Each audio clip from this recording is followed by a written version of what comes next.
A young girl moves to a new place at the same time she's growing into womanhood in Are You There, God? It's Me, Margaret. Nazi soldiers try to steal some gold from a former soldier in Sisu, and the classic Disney film is brought to live action in Peter Pan and Wendy. All this and more is out this weekend.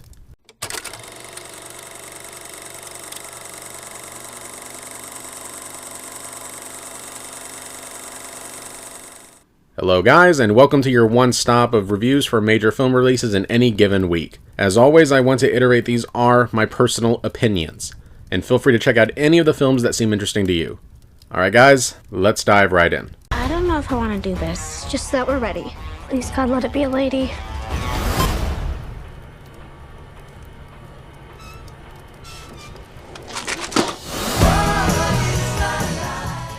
Are You There, God? It's Me, Margaret, based on the classic Judy Blume book that tells the story of Margaret, a young girl who moves to a new school at the same time she starts going through puberty. This is an absolutely delightful adaptation of the classic story. Everything about this movie just works. Writer-director Kelly Fremont Craig is now 2 for 2 after having directed the also fantastic Edge of 17. Her handling of this material is nothing short of remarkable. There is a gentleness to the events that unfold without feeling like this film is walking on eggshells. This film's discussion of bras, periods, burgeoning sexuality, and religion are frank, and they also feel real. The events that unfold feel important, feel earth-shattering, because this film went out of its way to illustrate just how important all these things were to these characters. A lot of care went into making you feel just how awkward, embarrassing, and even painful some of these moments are for these young girls. Care that really could only have been drawn from personal experience. And the way that the mother's own story of her trying her hand at being a stay-at-home mother for the first time, in some ways mirroring Margaret's story, was sheer genius. And the film subtly reinforces the idea that you never really stop growing, you never really stop changing. The characters are well written and convey precisely what needs to be conveyed, and the acting from all the actors involved is really great, especially Rachel McAdams in what might be her best performance to date, and most impressively Abby Ryder-Fortson in a star-breaking role as Margaret. And even on a technical level, this film is immaculate. The cinematography is stellar, the soundtrack from Hans Zimmer of all people is great, and the production design is amazing. It literally feels like you've been teleported back to the 1970s, and the illusion was so strong that I became fully sucked in. There are a few little minor nitpicks here and there, like I do kind of wish the dad was developed just a little bit more, especially in the second act, and I'm not entirely sure why the grandma's boyfriend is here. He doesn't really add anything, but like I said, those are largely nitpicks, things that really don't matter, and they're easily eclipsed by the things that are not only done well, they're done great. This is one of the year's very best films and is nothing short of a cinematic triumph. Are You There, God? It's Me, Margaret gets a full shot. It's now or it's never.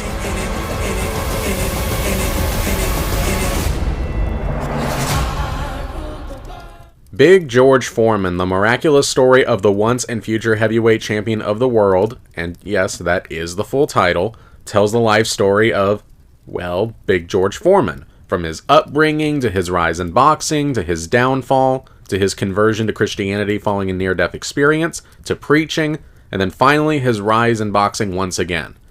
This is a movie that I wanted to like, and for chunks of this movie, there were times that I was enjoying it. I mean, this is a movie made by a man, George Tillman Jr., who has talent. It's clearly made by somebody who knows how to deliver a polished, professional-looking product. But the pacing and editing do not do this one any favors. Just when it feels like something is finally getting settled, it would jerk itself ahead in the story, forcing you to reorient yourself. This is a natural byproduct of trying to cram almost 3 decades of history into a 2-hour film. The pacing in this is erratic. The film doesn't really slowly rise, building and building until it gets to the end. It goes up, then it goes down. Then it goes up, then it goes down. On and on and on. After a while, it just becomes exhausting. For example, in one scene, Foreman decides that he's going to the Olympics after only boxing for a year. His trainer tells him that it's impossible, but in the next scene, Foreman's at the Olympics the following year. There's not really any sense of understanding how much hard work it took for him to get to that point, or any of the sacrifices that he might have made. So the moment where he wins the gold doesn't really have that feeling of catharsis that it should. There's more than a few times where something like that happens. And my solution of how to fix this is honestly the same advice I gave to Jesus Revolution. Make this into a mini-series. All these stories and subplots are compelling enough on their own. You could have easily turned this into a 4 or 5 hour miniseries with about 50-minute long episodes devoted to different aspects of George Foreman's life. Give this story the time to develop that it needs. Let moments really sink in. Show us all the hardships and all the mistakes that the characters made and went through. And you're already halfway there with Chris Davis in the lead role as George Foreman. This actor does a fantastic job at bringing all the many different aspects and layers to the man, even the conflicting ones, to life. And whether or not you agree with his views on faith, it can't be denied that Foreman's life story is compelling, it's interesting, it's worth exploring, worth experiencing. I just don't think this was the best conduit to accomplish that.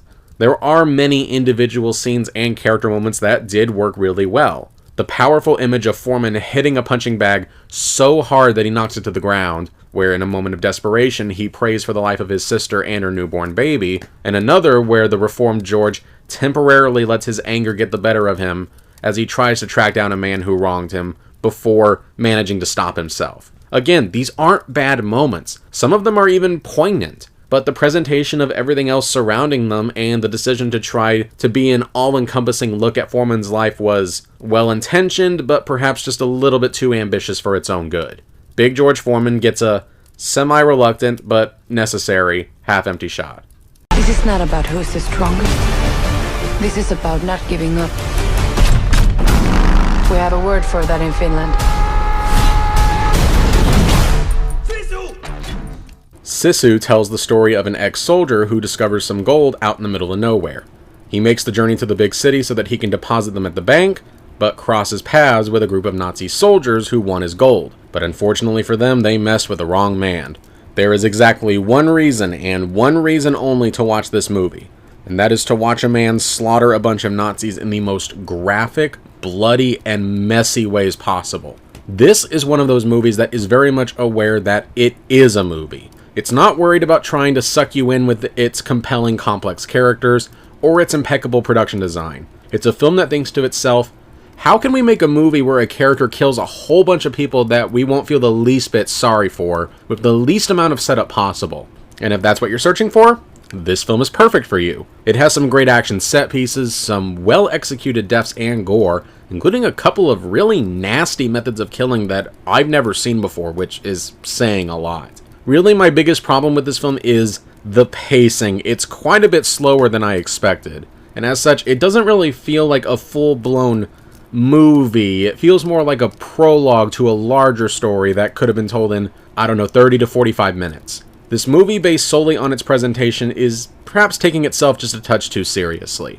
This is a movie about a guy who managed to save himself from hanging by stabbing himself in the leg with a metal rod. This is not one of those kind of movies that needs characters staring off contemplatively in the distance for minutes at a time. But yeah, overall, I did enjoy this. Maybe not quite as much as I wanted to, but this was a fun time. Sisu gets a half-full shot.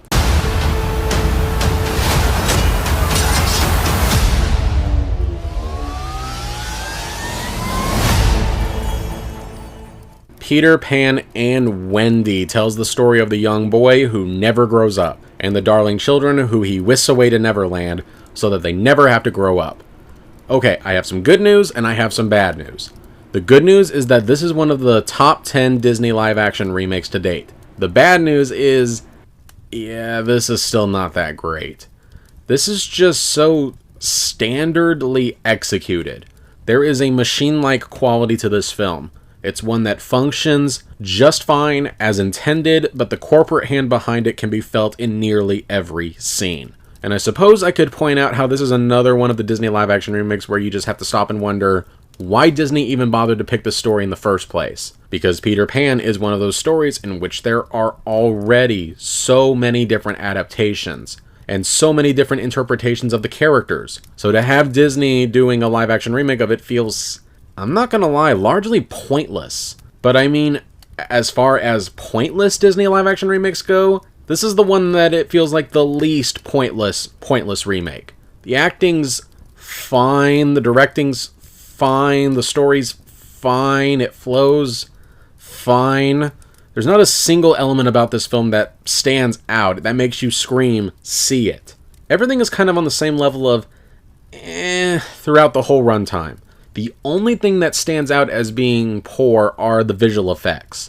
The flying scenes in particular just feel flat and are so unconvincing that it's impossible to be sucked into the magic of this world. And the only thing that I actually kind of liked that I felt could have elevated this material is this idea of a backstory for Captain Hook that is the starting point of something that could have been great. Like, if this film had actually really wanted to explore this dynamic and have that be the focal point, I think this could have actually had a reason to exist. But no, instead it just kind of feels like an afterthought, and that's about it.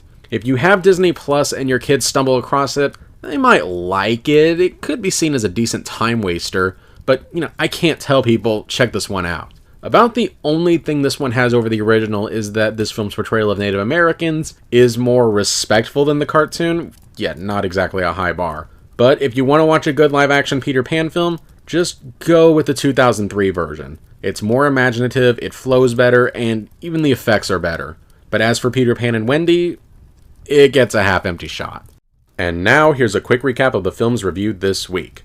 A full shot for Are You There, God? It's Me, Margaret. A charming, sweet, and even heartbreaking coming-of-age story that takes you on a roller coaster of emotions courtesy of 2 excellent lead performances and great filmmaking by Kelly Fremont Craig. The film is currently in wide release.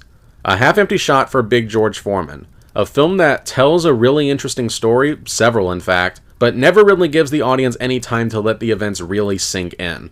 Although for what it's worth, Chris Davis is great in the lead role. The film is currently in wide release. A half-full shot for Sisu, a grisly, gory, brutal action film that delivers the kills it promises, albeit with a story that doesn't really feel complete. The film is currently in wide release. And finally, a half-empty shot for Peter Pan and Wendy, an adequate but ultimately kind of bland Disney live-action remake that never feels like it should have been made in the first place. The film is currently available for streaming on Disney+. So, Are You There, God? It's Me, Margaret was the real surprise of the week. Surprisingly great for something of which I am, not the target audience for. And of course, Sisu is also there to satisfy your bloodlust for those that just want to watch bad people die, so take your pick. And remember, if you want to see my early thoughts of any film I watch or to read more of my reviews, make sure to check out my Letterboxd account. The link to that is in the description below. That's it for this week. Next time, the Guardians return for one last ride in Guardians of the Galaxy Volume 3. Make sure that you're subscribed so that you don't miss any upcoming videos. Have a good day, and I'll see you next weekend.